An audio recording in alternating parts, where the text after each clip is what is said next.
اليوم حبيت نشارككم لحظة مميزة من مطبخ أمي، ماشي وصفة كاملة وإنما السر اللي يخلي الطبق يبان لوحة فنية، الدغيساج نتاع البرانية التلمسانية.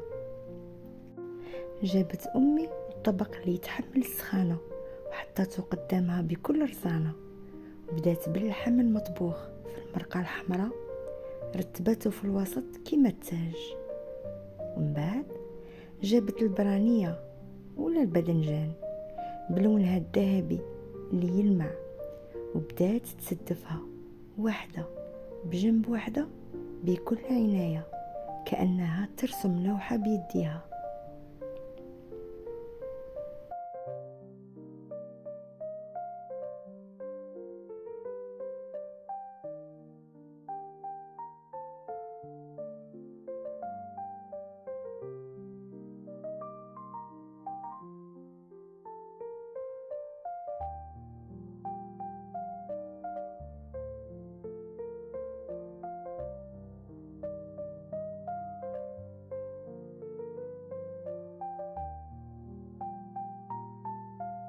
كي كملت التسداف تاع البرانية جابت المكون الأساسي في هذه الوصفة اللي هي الكروية، العطر اللي يخلي المكان كامل يفوح بنكهة لا تقاوم.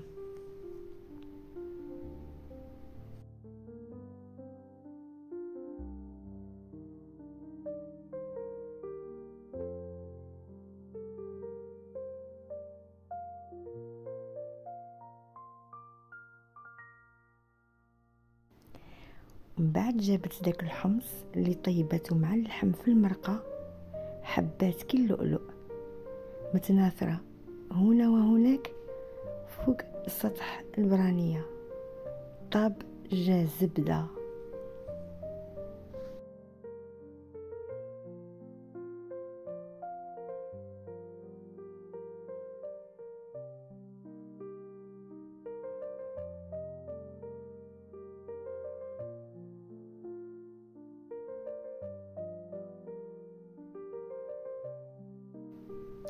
وبعدها سقات كامل الترتيب بديك المرقة الحمراء الغنية بدوك القطرات، تحيي الألوان وتزيدهم لمعان.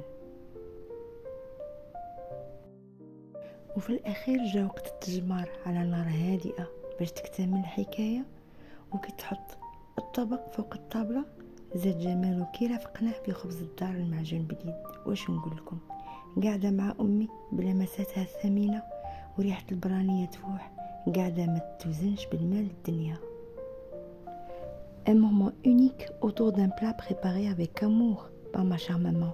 Ces gestes simples portent toute une histoire et chaque saveur reflète la tendresse d'une mère.